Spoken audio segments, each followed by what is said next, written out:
बोलिए श्री राधा दामोदर भगवान की जय।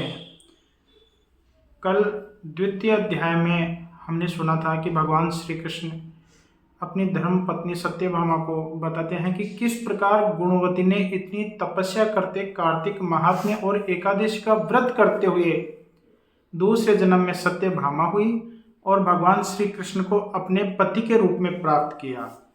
इसके बाद में सत्यभामा की कथा सुनने में और रुचि बढ़ गई और बड़ी प्रसन्नता पूर्वक सत्यभामा बोली कि हे प्रभु, हे स्वामी, आप तो स्वयं काल रूप हैं और संपूर्ण जो समय के अवयव हैं, काल के अवयव हैं, वो सब भाग समान हैं, बराबर हैं। तो हे नाथ, कार्तिक का महीना ही आपको सबसे प्रिय क्यों है? हे महाराज, सब तिथियों में एकादशी और महीनों में कार्तिक आपको कैसे प्रिय हुआ, इसका मुझे कारण बताइए। भगवान श्री कृष्ण बोले, हे प्यारी, तुमने बहुत सुंदर प्रश्न किया है। अब एकाग्र चित्त होकर के वह कथा सुनो जो कथा वेन के पुत्र पृथु और महर्षि नारद के बीच हुई। इसी प्रकार महाराज पृथुराज ने जो पूछा नारद जी से, तो नारद जी ने कार्तिक मास की महिमा और उसकी अधिकता का जो कारण बताया, मैं तुमसे बोल रहा हूं।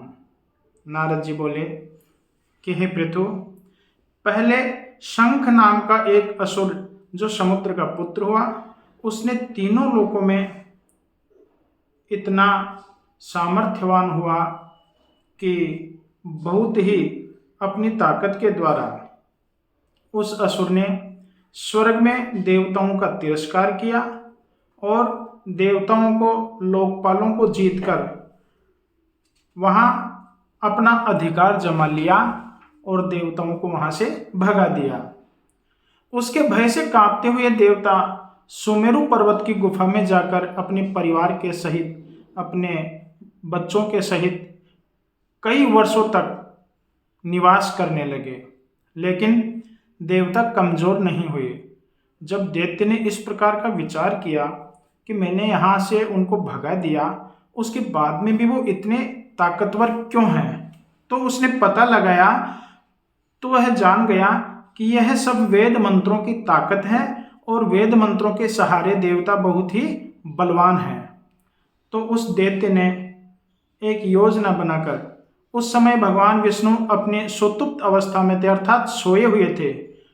ऐसा देख करके वह सत्यलोक में चला गया और वहां ब्रह्मा जी को कुछ क्षण के लिए निद्रा आई और उनके मुख से वेद नीचे गिर गए। अवसर जान करके उस भयानक असुर ने उन वेदों को लिया और समुद्र में जाकर के बीज मंत्रों सहित जल में प्रवेश कर गया। इसके बाद में जब ब्रह्मा जी जागृत हुए, उनको वेद नहीं दिखे, तो सब देवताओं को साथ लेकर के और शयन करते हुए भगवान विष्णु के पास में चले गए। वहां पर बारंबार प्रणाम किया, भगवान की विधि विधान और पूजन पूर्वक गाकर बजाकर उनका कीर्तन करके गंध अक्षत पुष्प से पूजा किया। इसके बाद में उनकी भक्ति से प्रसन्न होते हुए भगवान जागे और जागते ही ऐसे लगे जैसे हजारों सूर्य की कांति उनमें समाहित हो गई हो। भगवान को प्रणाम किया, फिर नैवेद्य षोडशोपचार पूजन से उनका पूजन किया और पृथ्वी में दंडवत प्रणाम किया। भगवान विष्णु बोले, हे देवताओं, मैं तुम्हारी इस भक्ति से बड़ा प्रसन्न हूं।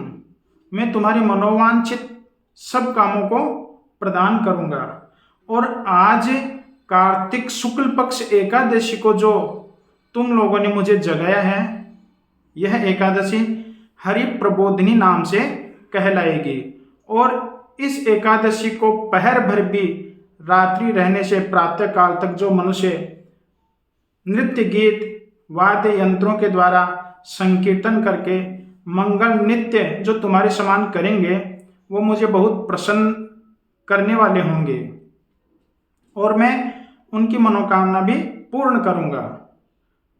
पाद्य अर्घ्य आचमन आदि जो तुमसे लाया, उसके गुणों का अंत नहीं और वही तुम्हारे सुख का कारण बनेगा।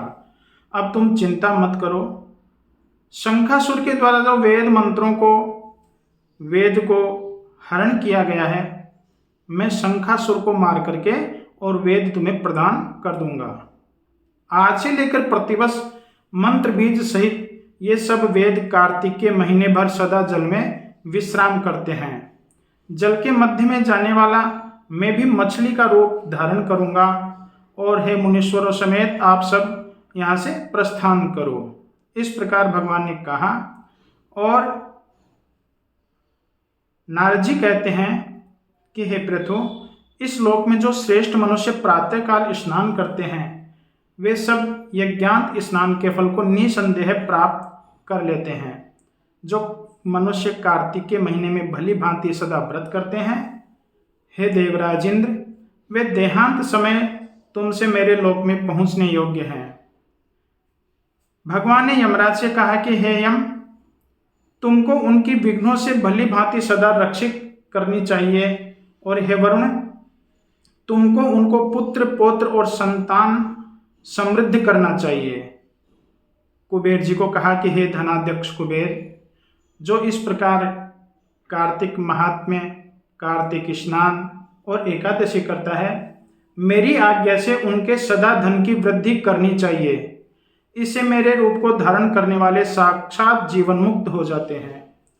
जिसने जन्म से लेकर मरण तक कही हुई विधि के अनुसार भली भांति यह उत्तम व्रत किया है, वह तुम्हारे लिए भी मान्य है। जिससे तुमसे ये एकादशी के दिन जगाया गया, इससे मुझको अति प्रीति देने वाली यह तिथि बहुत ही मानने योग्य है। जैसे भली भांति से किए हुए दोनों व्रत मेरी समीपता को प्राप्त कराते हैं, वैसे और व्रत नहीं। हे देवताओं, अन्य तीर्थ तप यज्ञ स्वर्ग लोक के देने वाले हैं, वैकुंठ के नहीं।